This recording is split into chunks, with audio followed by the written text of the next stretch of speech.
They're both fast. I mean, Blake's really fast. Donovan's really fast. But when they get in the open, those guys they're rolling.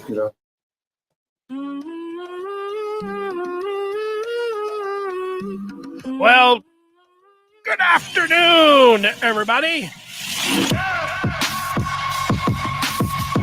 We're ready to go here on a Tuesday Maize and Blue review. Good afternoon, Michigan football. I'm Dennis Fithian, and we got a good one for you today. I got a lot, man. I'm thinking, just watching some Monday Night Football last night, listening to some NFL podcasts. Some guys talking about the NFL this morning, and made me think, Jim Harbaugh might be ahead of the curve on a couple things, and we're going to discuss that today. But we've got some other things. Let me show you a quick menu of what we'll be discussing. There's a little picture of Ride the Lightning and Lightning, take off of Metallica and their Ride the Lightning album. But I'm going to ask you what the biggest surprise is so far through 7 games in this Michigan team. Could be a player, could be a unit, could be a side of the ball, could be anything. A who, a what, a biggest surprise. I will give you my opinion, but I'd like yours as well. How far can Michigan go? Well, they're over halfway through this regular season. You've been watching the rest of the college football teams go at it this year, and you must have an opinion on just how far Michigan can go. Well, we'll start out. I don't know if it's a debate. It is a question. You could just say yes, or you could just say no. But I'm asking you if you think Michigan is better this year than last year. Now, look, like last year, Michigan made it to the college football playoff. Michigan won the Big Ten. Michigan beat Ohio State. So am I really sitting here just a little bit over halfway through the regular season and going to make the case that Michigan is better than last year? And I think that I am going to say, and I'm going to say yes. I'm going to say that Michigan, even though they've got a long way to go and some teams that they have to beat, I think they're better this year and they're better equipped to go further. And that might be adding in the third question about just how far they can go. I guess it is, but I look at Michigan and, at this point last year, I think the offense is better. If you start going player for player, if you want to tell me last year's offensive line was better, they ended up winning the Joe Moore Award, and you're looking at Pro Football Focus numbers from this year's offensive line, and so you want to say, you could make that argument. I think that I don't like ties, so I can't say, boy, they both are really good.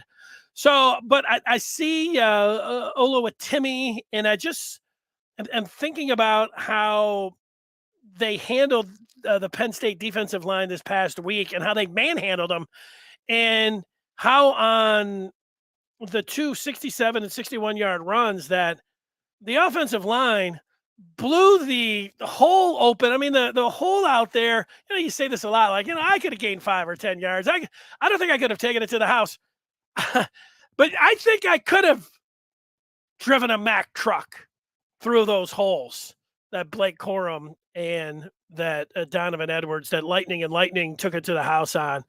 It was an incredible, just for, 2 plays, an incredible performance by the offensive line as a unit, smashing the Penn State defense, in concert, and the gigantic holes that were open for the Michigan running backs to go, blasting through. It was really a thing of beauty. So I feel like, whether it's fair or not, I'm going to say that this year's I feel like this year's offensive line, if they are just as good, but I'll say better.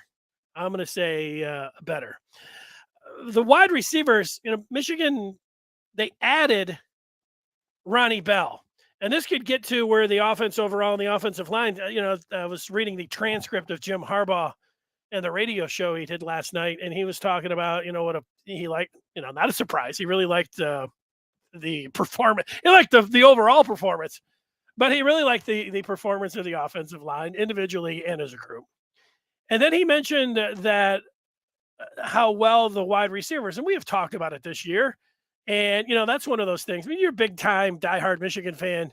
There's other people that are talking about the whatever with Michigan, this and that, but you're listening to or reading, big time, Michigan stuff, deep kind of deep tracks when it comes to Michigan, when you're talking about the wide receiver blocking. And if you appreciate that, but Harbaugh was saying just how good Ronnie Bell was. I mean, he went down the line, yeah, Cornelius Johnson, and, sure, yeah, those guys, the job that they're doing. But Ronnie Bell was not with this offense last year, as you know, after the first game, and he is this year. Now it's great to have depth at tight end, and Hassan Haskins, 5 touchdown performance against Ohio State, is stuff of legend.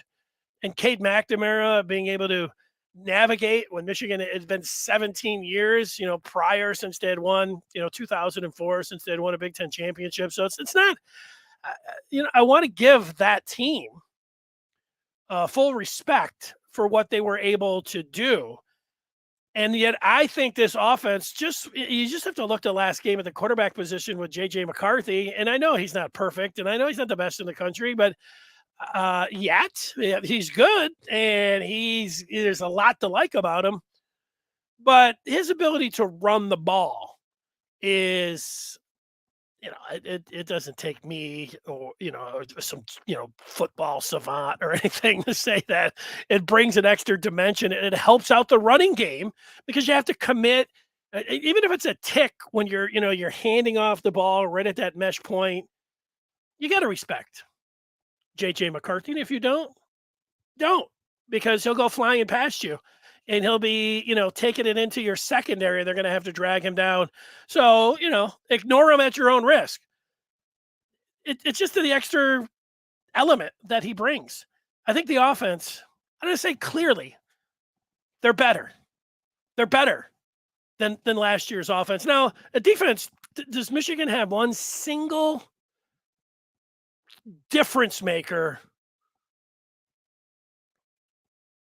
like Aiden Hutchinson, who, had one of the great years, ended up in New York and everything? Like, you said, no, they don't have Aiden Hutchinson.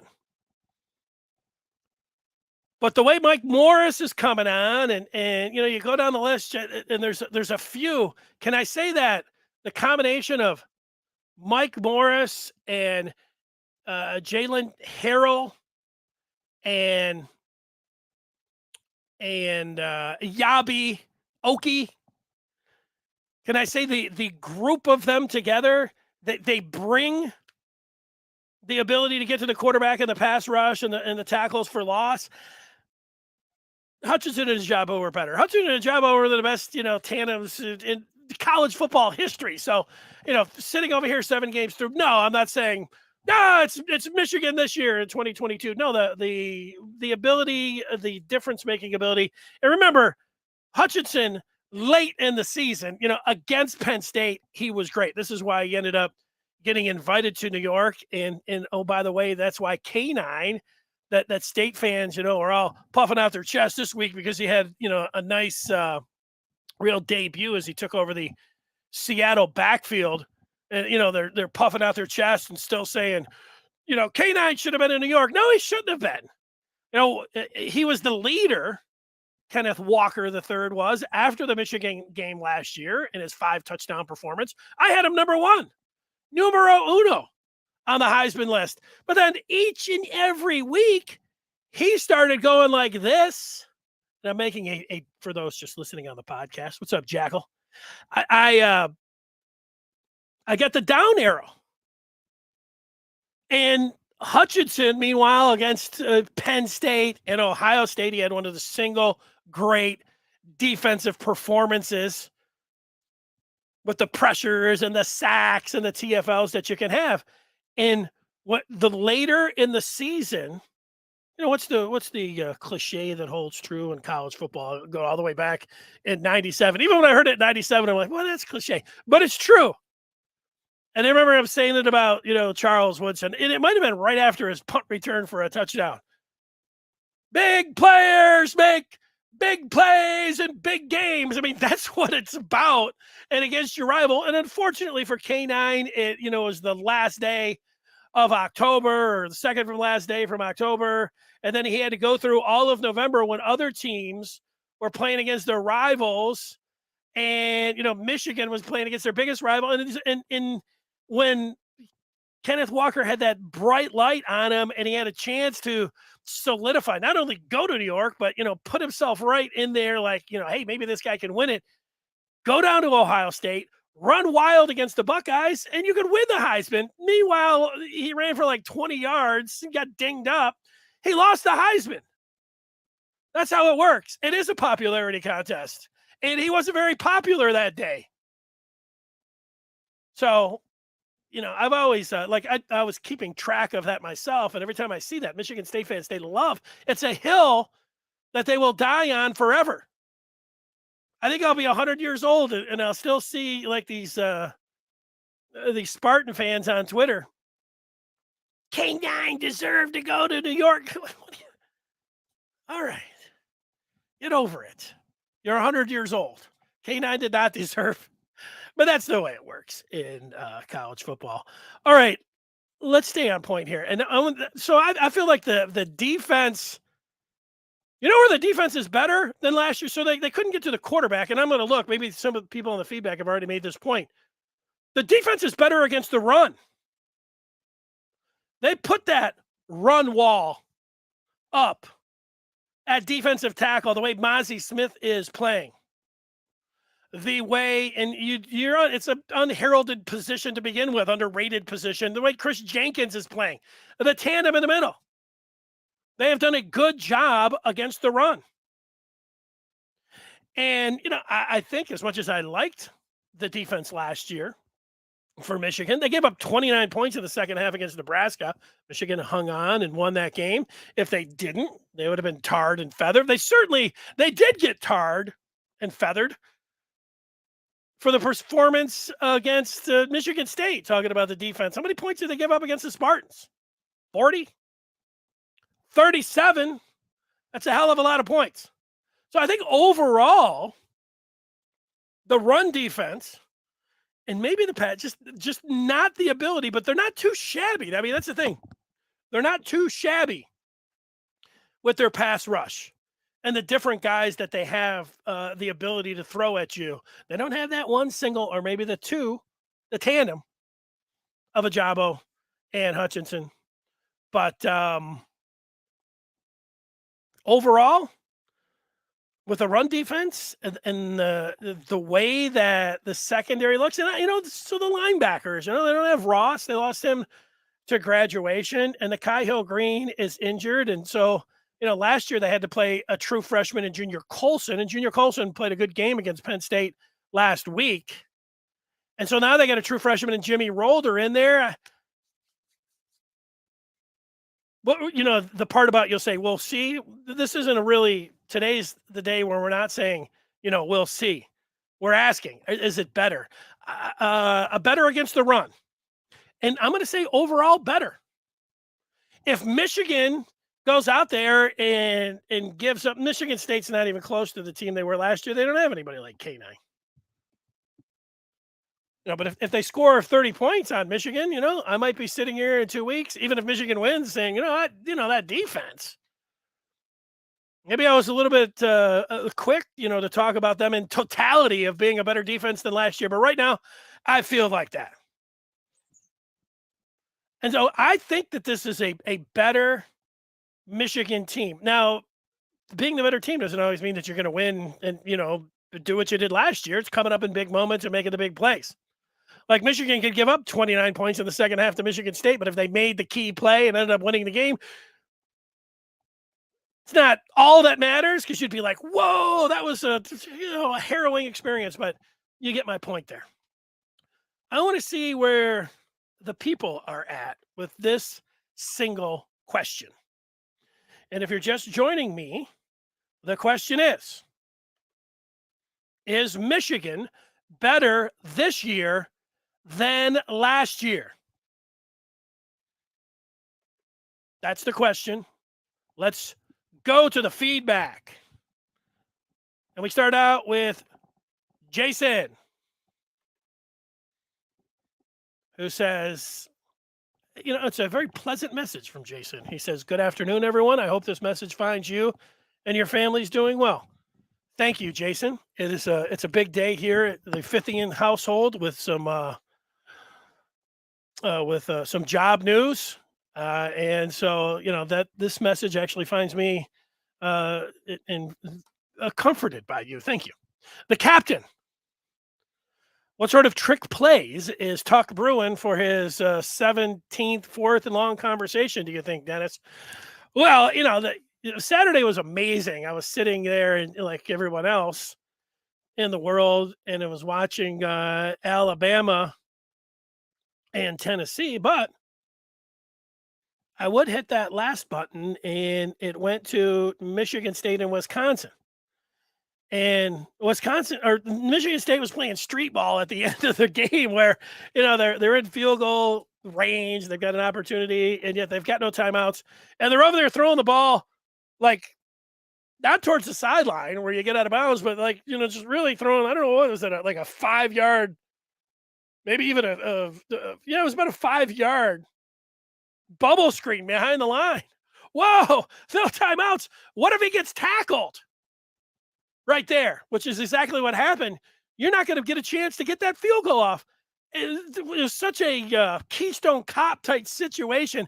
It's the kind of situation in clock management that gets folks fired, whether it's the offensive coordinator or ultimately, you can't fire Tucker unless you want to write him. I don't know. Maybe Ishbia, he's got billions of dollars now. Maybe, 90, just write a $90 million check. What the hell with it? No, I'll get a couple more years there, but it was an embarrassment to sound football. But to answer your question, Captain, in the overtime, back and forth, I'm flipping. Next thing you know, I see Jaden Reed. He's throwing the ball into the end zone, double pass, boom. So I think you can expect the kitchen sink from MSU. It's a 1-game season. Spartan fans know that themselves. This is all they have to play for. Is upsetting Michigan. So they'll do everything that they have. If I was Michigan State, I would feature Jaden Davis and who's Agent Zero for him, the basketball of Keon Coleman, I think his name is. Big dude. I've watched Michigan State play a little bit, and then when Davis was out, Coleman looks like a hell of a player. I would get the ball in those two players' hands as much as I could. So Zero and Davis, those are the two that Michigan will be focusing in on. But I would expect the kitchen sink from Tuck and the way that he is, and what he's going to do coming up against Michigan State. All right, LTM, Jesse Minter, the second half adjustment. Oh, he's getting to the surprise already, jumping ahead on the questions. I get it. JJ, all the way. It's rhyming. We're rhyming here. Tuck leaving with an L, go blue. Okay, LTM does answer the question. The ceiling is higher this year, growth-wise. Going to feel like LTM philosophically answering is Michigan better this year. JP believes Michigan, let me just read it. I do believe they are better this year. Yet, it is very close when you actually break down all the positions. I believe the biggest difference maker is JJ at quarterback. I don't think you're going to get any arguments from everyone. This year, they won't take MSU lightly. No. Stephen, I asked the question, is Michigan better this year than last? Stephen saying yes.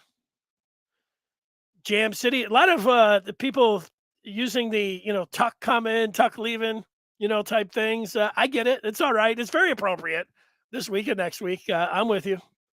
Account 22 thinks that he says better on both sides of the ball.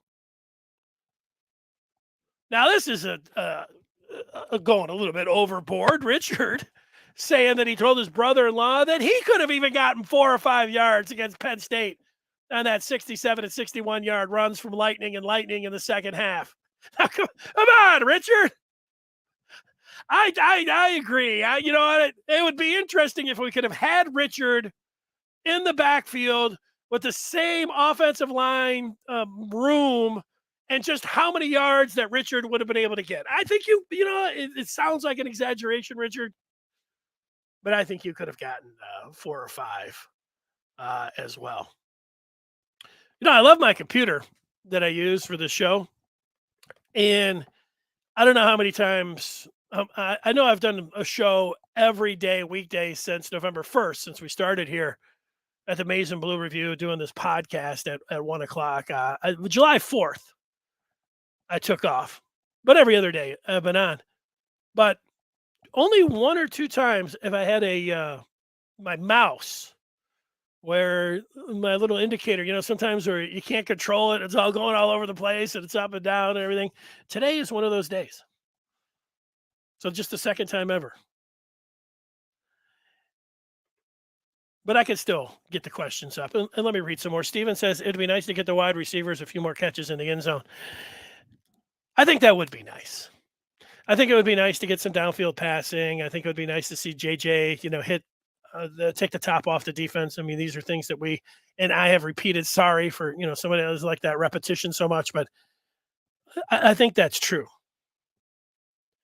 I also think that Michigan's play calling, I really liked it. There's only been 2 plays. And, yesterday, Scarcelli, that one, the second down where they brought in their jumbo package and had everybody, their splits were like 2 inches. And, they had everybody jammed in there. And I was like, they knew exactly what was happening there.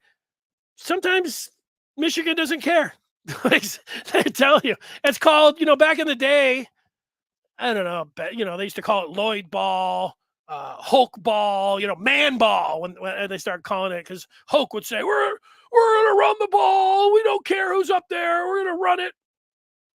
And, and when it doesn't work, you look very unimaginative, predictable. That just doesn't, you look like you're a terrible play caller. I mean, all of those things.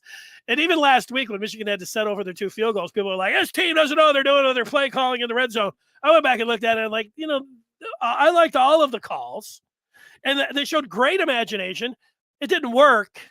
And the only one I didn't like was the jam. They're all jammed in there really tight. And so I'm like, they're going right over the left side here. And the guy came in and blew it up.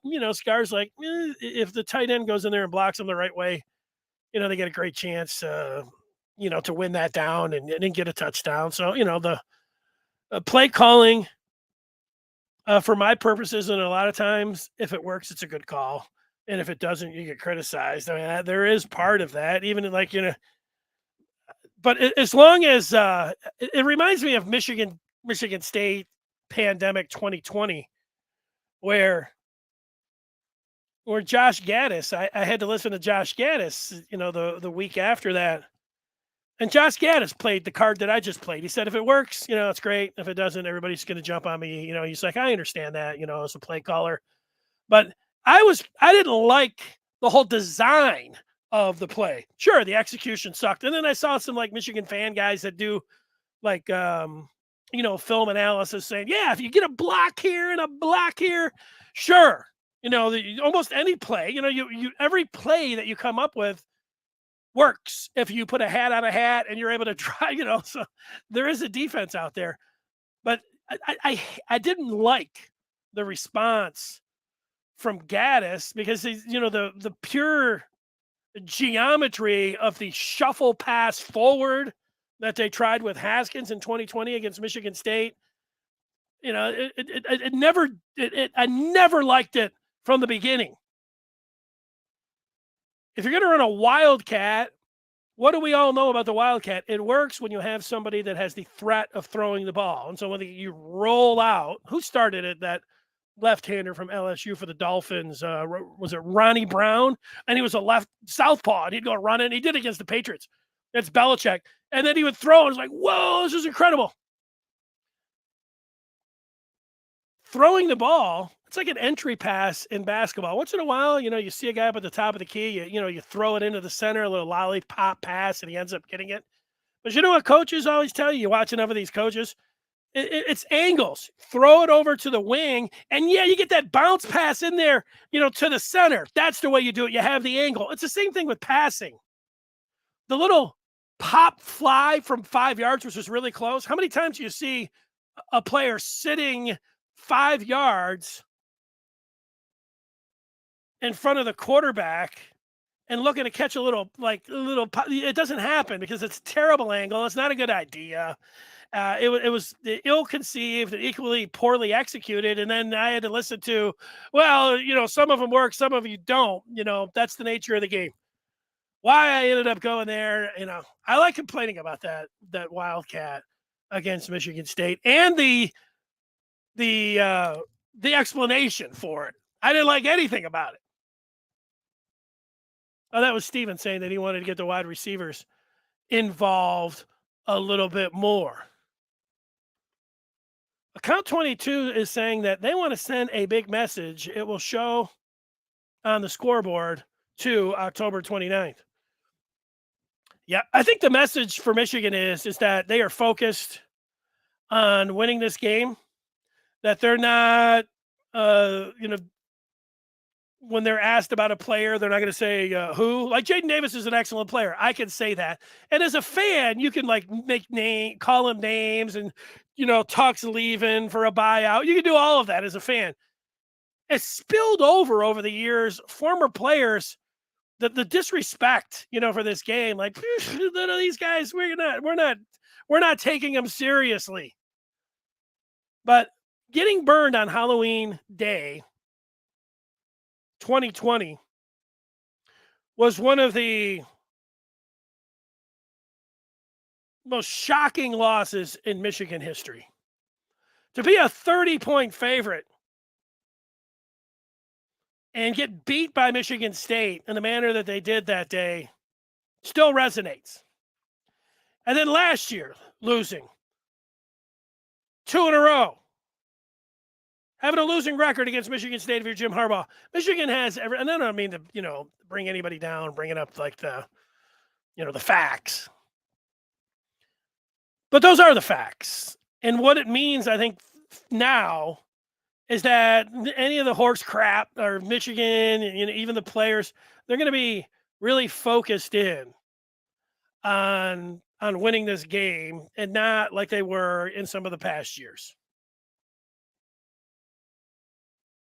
So I feel good from that standpoint. I feel good that Michigan has the better team. Michigan is at home. And then you start talking about the intangibles. And that's that third one. And that intangible one, Michigan State has been able to use to their benefit over the last 15 years. A lot. I don't think they're not going to have it. They don't have the intangible angle like, they're not respecting us. You get your respect. And then we'll see how it goes down on October the 29th. Richard's making a lot of good points today, that he would have run for 5-6 yards with that blocking on the Corum and Edwards. Touchdown runs. Now he's saying he thinks Michigan is happy to run the ball as much as they can and throw when they have to. And Richard, I don't think there's been a truer statement that has been made about Michigan football this year more than that. And this is where I think today that Jim Harbaugh looks like a genius. Jim Harbaugh last year, I'll go back to Josh Gaddis. Before last year, I can remember one of the news conferences that Gaddis, and I've seen a million of those things, and a lot of them you're like, this is complete coach speak. This is total. Every Michigan coach says this, but Gaddis was up there and was selling like they're like, hey, you guys, what kind of offense are you going to have? That was like the question. And Gaddis was like, we want to run the football. We want to really get back to running the football at Michigan. I'm thinking, hey, come on, nobody. Nobody's buying, Josh Gaddis talking about we want to run the football. I mean, it is last year, 2021. It's the 20, like that's the 3 yards in a cloud. I mean, that's all in the past. Modern football, spread the field, vertical passing game. Let's go. And Gaddis is like, we got to get back to running the football. And then it was. Exactly. Ground and pound against Washington to the tune of 343 yards and 56 carries. And then they're like, we're going to just keep doing it. We're grounding and pounding. And that's why they beat Ohio State. And then all off season, Richard, I sat here and said, Michigan's going to be different this year. You understood what they did last year, and that's what Harbaugh loved, and it is the reason that they beat Ohio State, but they just got too much talent at wide receiver and at quarterback to sit around and say that this is going to be their identity this year. Well, let's check the tape from this past Saturday. 418 rushing yards, 7.6 per crack. Lightning number 1, Donovan Edwards, 67-yard touchdown, 173 yards. Lightning 2. Where's number 2? How many carries did he have? 28 for 166 yards. Michigan is ground and pound 2.0 this year. It is their identity. And it's been forged now with over a year and a half of football on the field. And why this makes, I don't know if it makes him a genius, why he looks like a genius. I'm talking about Jim Harbaugh. I go to, and these are all the things I was just thinking of this morning. I was thinking about the Ohio State Notre Dame game, first game of the year we were watching, and Herb Street multiple times during that game, if you watch it, said, what's going on here is that the Notre Dame staff has watched Kansas City and what NFL teams have done to keep Patrick Mahomes and have him not beat him up top and for the big chunk plays, how they've moved their defense back and are making him use the entire field and multiple plays to score, and they're happy doing that, and that's what Notre Dame's doing against Ohio State. Now, Herb Street said that multiple times. You may remember if you were watching that game. I'm watching Michigan beat Penn State, and it was Antoine who was saying, I want to see Michigan use more creative route trees for their wide receivers. I want to see them putting multiple moves and being more creative in the passing game and down the field, all of this. Look at the talent they have. And I was like, I don't really have a whole lot of complaints about what Michigan was doing against Penn State. I would like to see them connect some more downfield passes, though. But then I'm watching the NFL. I'll try to make this quick. I was watching the NFL on Sunday. Mahomes and Josh Allen. Remember that playoff game last year? One of the incredible. NFL is not, the teams are not allowing these quarterbacks to take these gigantic shots. It's a quick passing game, and it's you've got to pass rush. These guys don't have the time. You don't have the time back there in college or pro to sit back there and say, okay, let's put a double move on. Okay, you've done it. Even if we got max protect, now let's unleash something down the field. The pass rush is getting to the quarterback really quick. The counter is you got to get the ball out. Snap, boom. Michigan's doing it. They're putting the ball, McCarthy on, Roman Wilson, quick passes, even 10 yards down the field. They don't have a lot of time to, dropping back and surveying. It happened in the Chiefs-Bills game last night. Now, it was the Broncos and the Chargers. But these guys, Herbert was only able to, a guy threw the ball 58 times, didn't get the ball in the end zone. There was a record for that many passes, no touchdown passes. It was nothing but dinks and dunks. That's all he had available. And, Russell Wilson, sure, he looks washed. I get that. He does. Doesn't look like the same quarterback. It happens, Peyton Manning, that's the way he looked in his last year for the Broncos. I'm sorry for Bronco fans, but Russell Wilson, he's not throwing the ball down the field. Nobody's throwing the ball down the field anymore. And then I'm listening to some guys talk about the NFL today, just listening, they're going over all the games and this and that.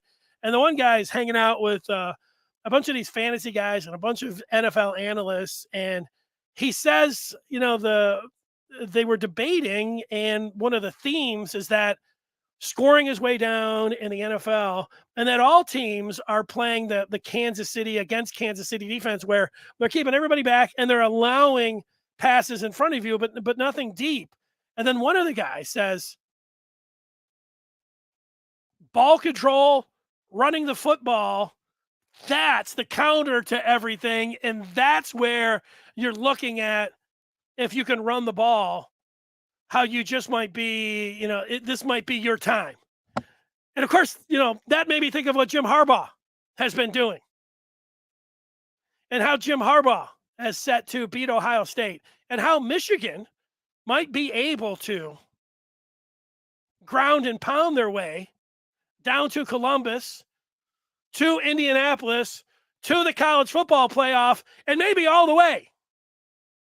We got a long way to go for all that, but Harbaugh sitting here during the bye week, go ahead and give him a hand for the way that he has developed this, for what he is doing with his team, where he has them positioned, how when everybody was zigging, Harbaugh zagged, and he started it last year. Look at Ole Miss this last week. Lane Kiffin ran the ball like 100 times, 60, 70, 80 times.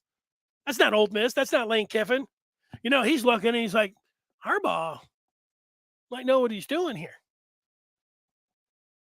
So, you should feel really good as a Michigan fan. And Richard, you're right. I think Michigan is very happy to run the ball. How do you counter aerial attacks? You put the safeties back, but also you keep them off the field. It's what we saw last year from Michigan. Punch them in the mouth with a run game. Be able to bring a physicality to the game. How about that? All right. So that's a question one. Might be able to move this a little bit quicker. Biggest surprise.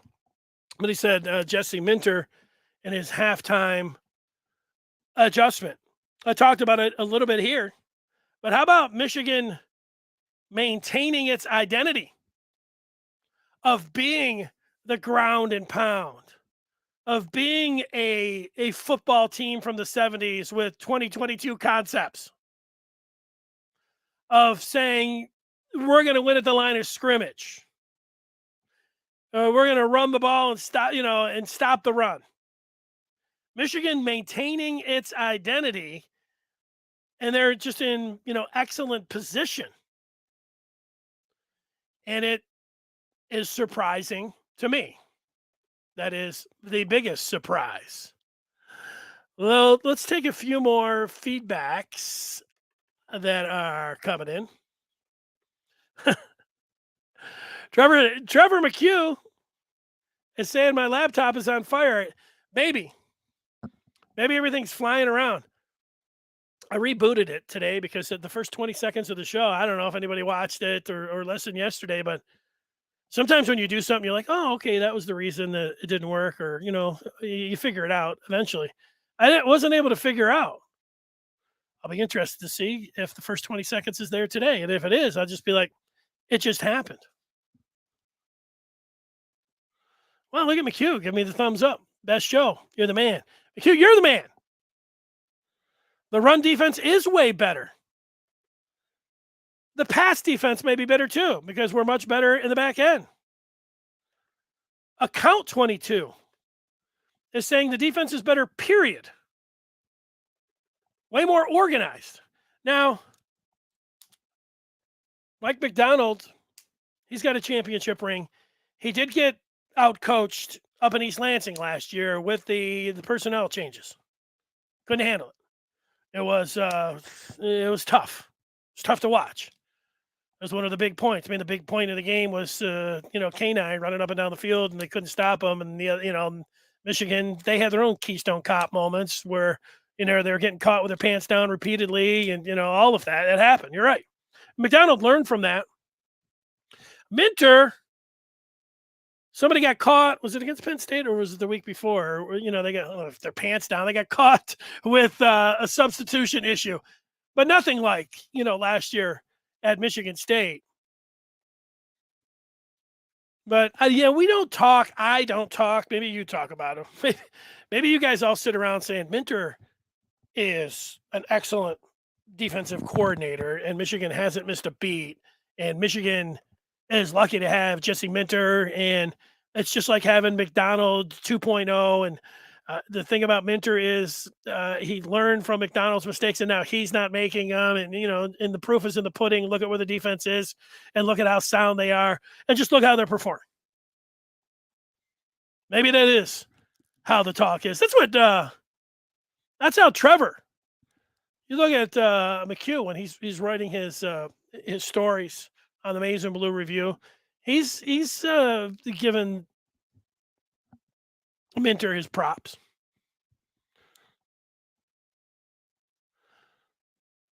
K9 didn't play his last 2 games. Got to finish strong. That's right. That's how you get invited to New York, right? Account 22. What are we talking about? I mean, we trying to explain this to Michigan State fans. Jam City wishes they had Aiden. One of those TDs inside the 5 threw him a pass last season. May have given him an edge for the Heisman. Yeah, I hear you. He deserved to be there. You play big in a big rivalry game, and you're ranked really high. I mean, what was Michigan Ohio State last year? Michigan was ranked number 5, and Ohio State was ranked number 2. Top 5 matchup, and in the greatest the rivalry in college football, and you go crazy and throw up crooked numbers. That's how you get invited to New York.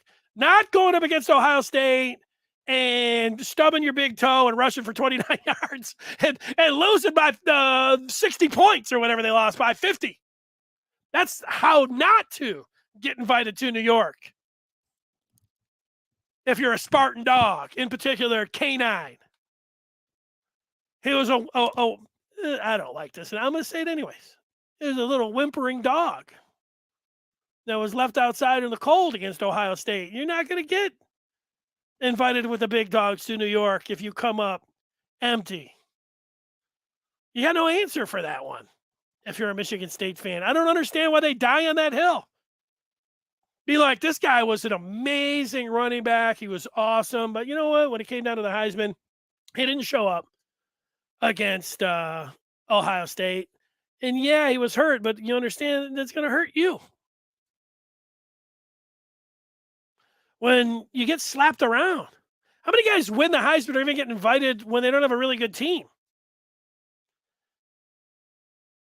Not many. Michigan State had a good team, so they had that going for them. But on the big stage, when they got in position, K9 I'm talking about, everybody's like, let's check this K9 out. This guy might win the Heisman. Ooh, he just lost it. He lost the Heisman.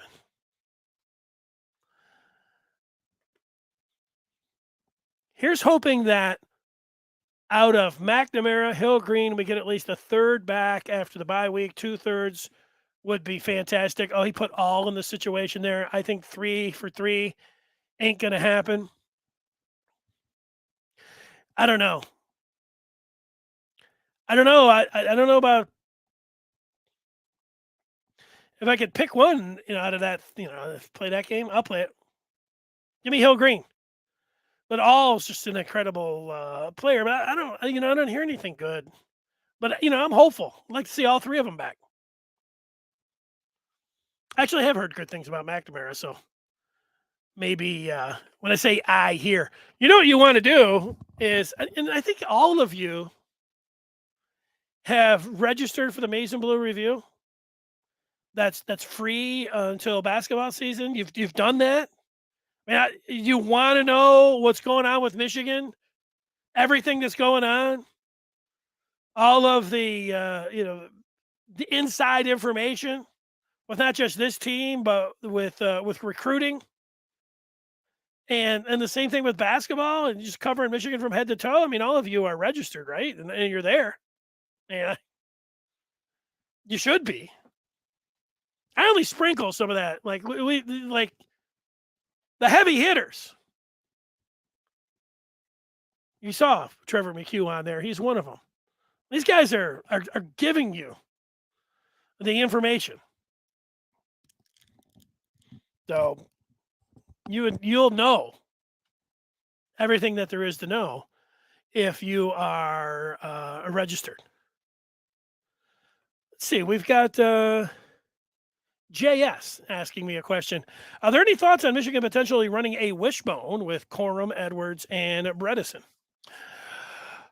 Well, I don't put anything past Jim Harbaugh, who ran the wishbone back when he was the quarterback at Michigan.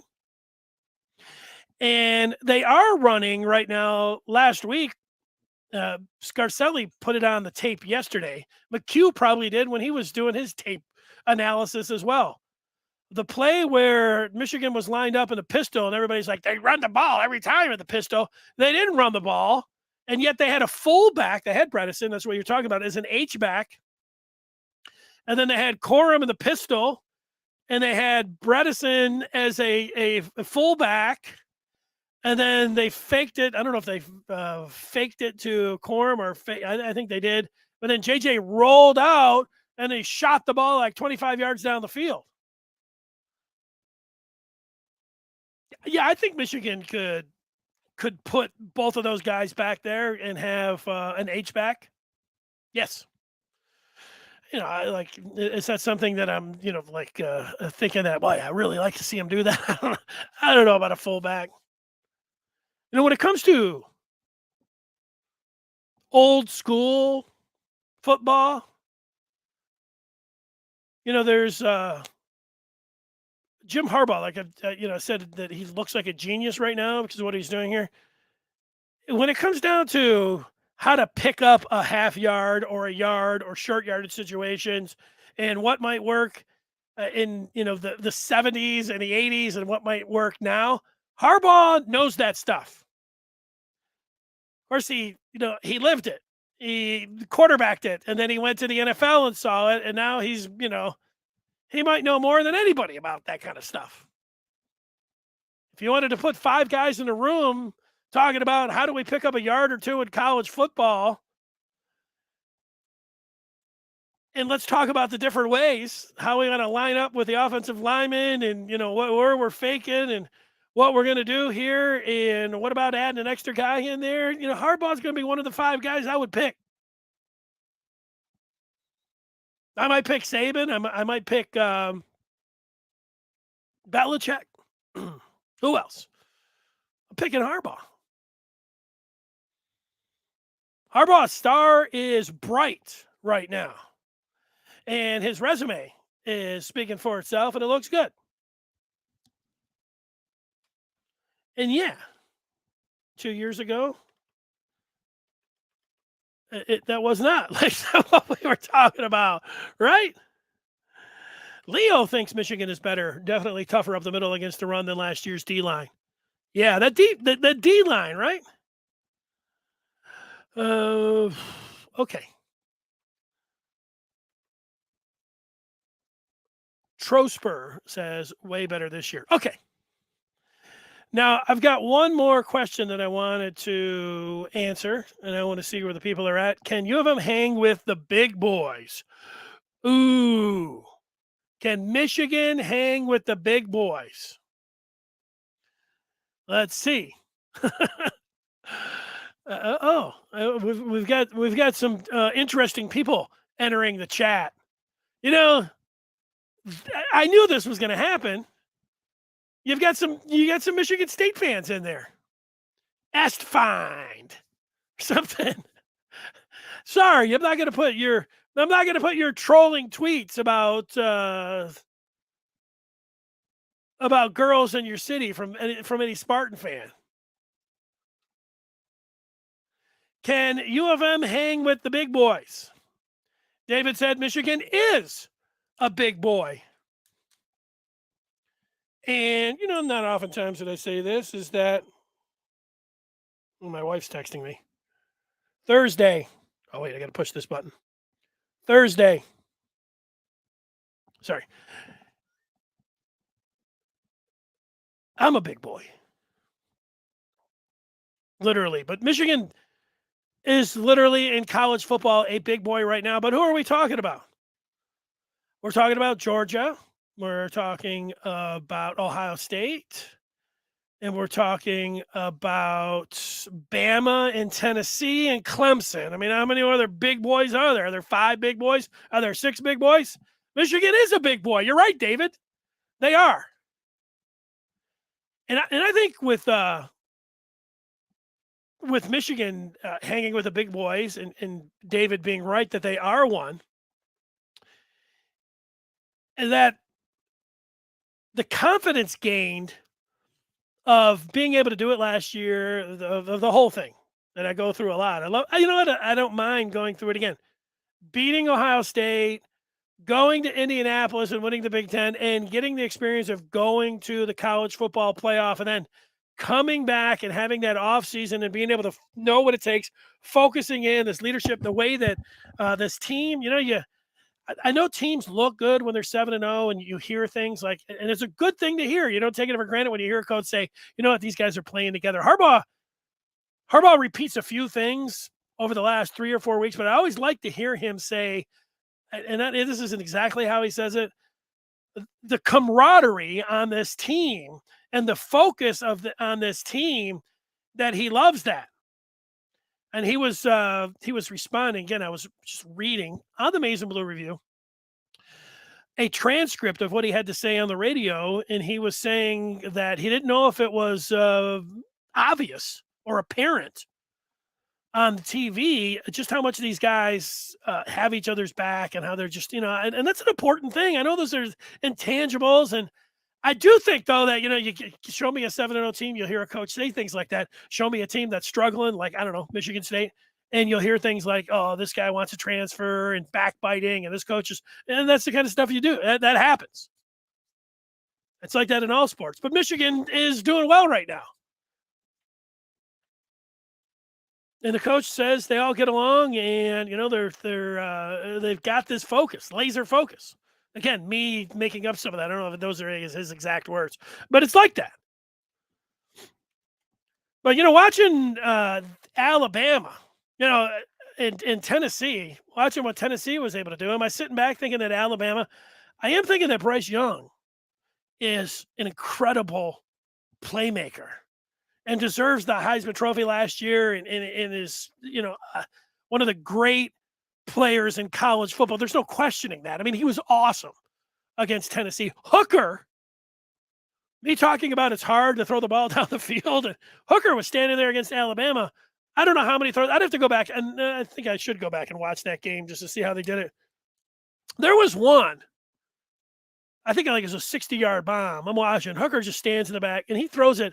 He hits his receiver 60 yards down the field. This guy's just running, and it just lands.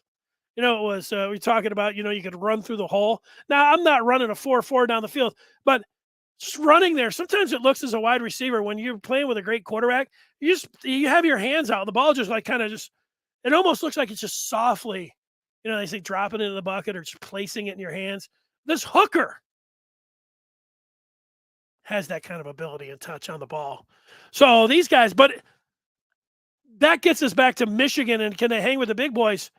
I'm not ready today to put J.J. McCarthy into the category of Bryce Young, but he is knocking on the door. Harbaugh said he likes how McCarthy doesn't make the same mistake twice. I like hearing that. If I was a boss or a coach, that would be my recommendation to my employees or to my players. Hey, you're going to make mistakes. Just try not to make the same mistake twice. And apparently, McCarthy is, he's that kind of guy, which is good. All right, I'm going to read the remaining feedbacks on if Michigan can hang with the big boys. Beat OSU and Columbus, and you're a big boy. Great feedback, Todd. I agree. RJ could. I don't know who RJ is.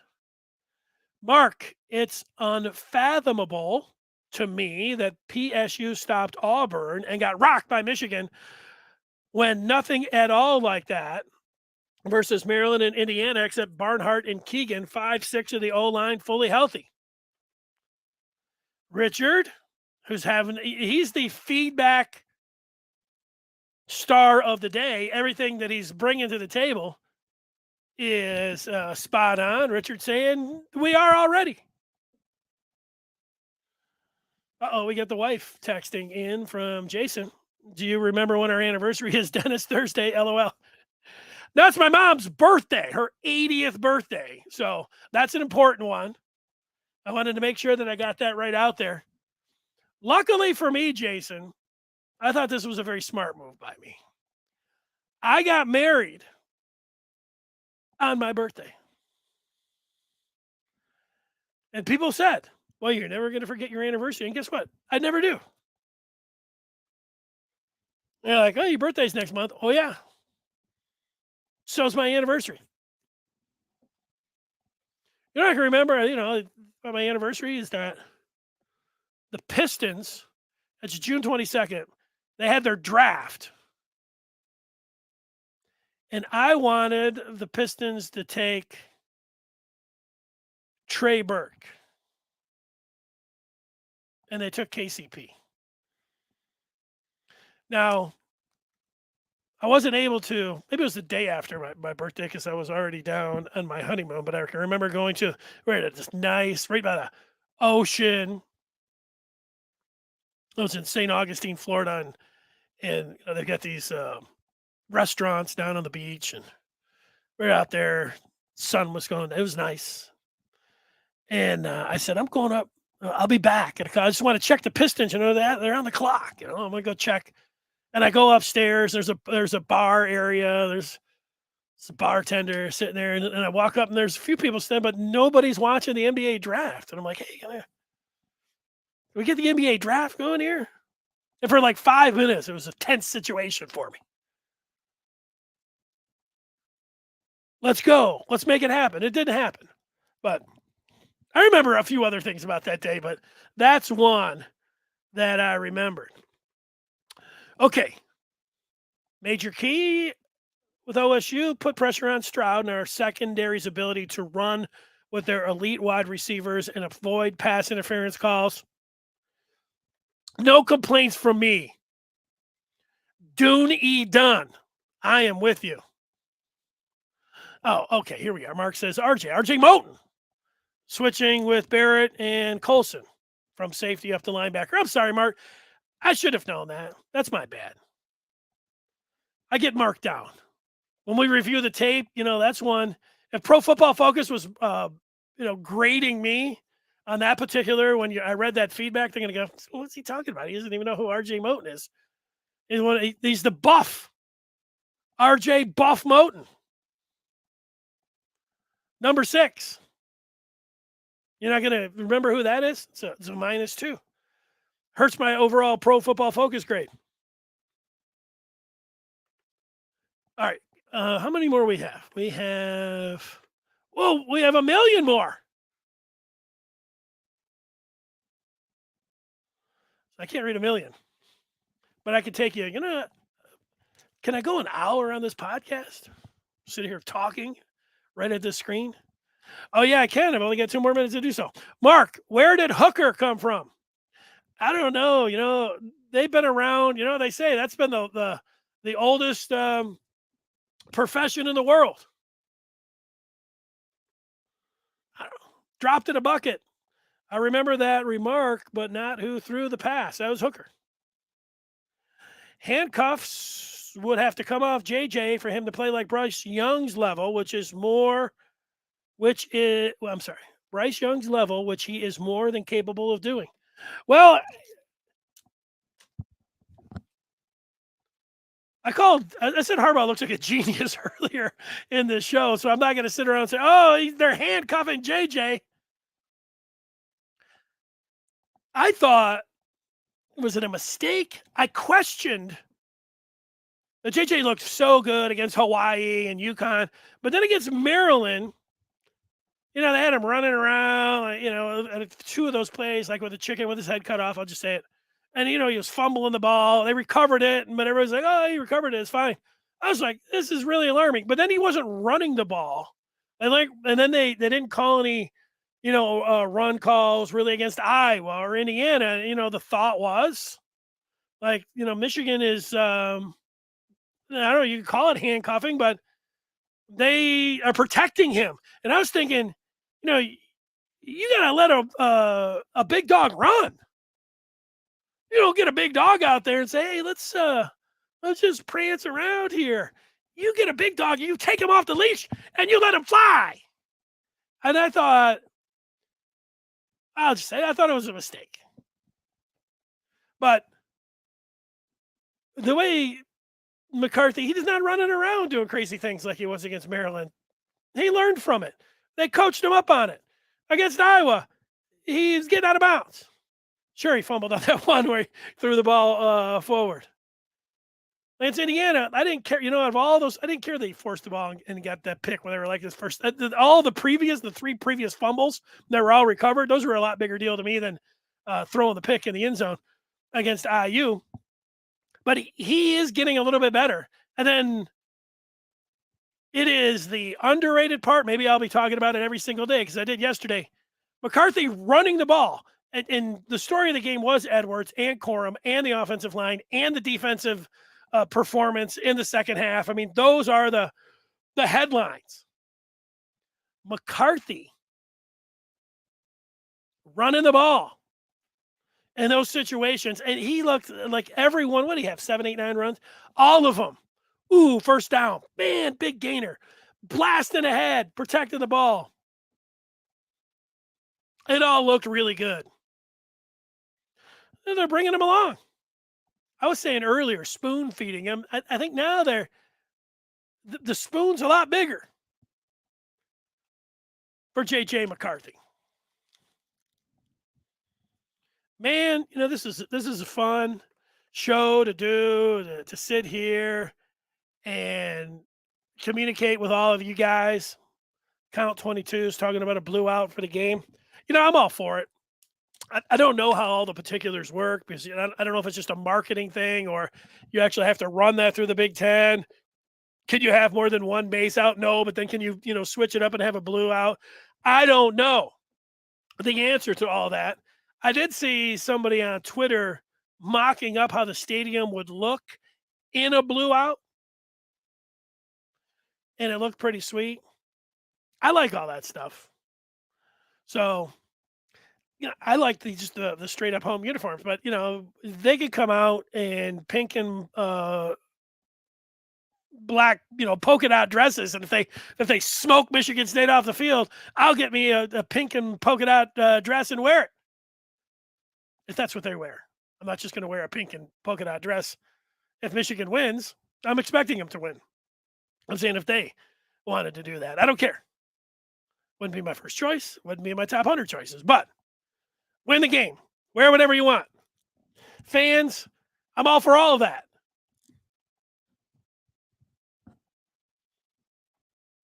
I'm for all of it, but if there's 100 things that are important, the 99 or maybe 99.9, you're all about just that scoreboard and winning it, and then we'll talk about the decimal points and everything afterwards. All right, I've got time for one more feedback. And for that, I'm going to Matt. Matt says Michigan has won 19 of their last 21. The Big Ten playoff curb stomped the top 10 team, ranked number 4, and is knocking on the door again. Number 3 in the coaches poll. They are one of the big boys. Well, I agree. Michigan is one of the big boys. You want to see some other big boys on this channel all throughout. You see Trevor McHugh. He's on Mondays. That's already up. I saw that. I was watching some of that live last night. McHugh and Toski film review. Today is Tuesday. Recruiting coverage. Do you like recruiting? That's there. You get the total insider dudes up there. That's Justice and Henschke. They'll throw out a hail to the podcast on Thursday, Friday. We've got a gambling odds and picks with Sharpening the Edge. I participate in that show. And then this one right here. Good afternoon, Michigan football. We are here live weekdays at 1 o'clock. You subscribe, you rate, you comment, you do all those things, and you get a big thumbs up from me. Thank you for all of those things. We'll be here tomorrow. We'll be talking about Michigan and what's going on in this bye week. More questions, more feedback.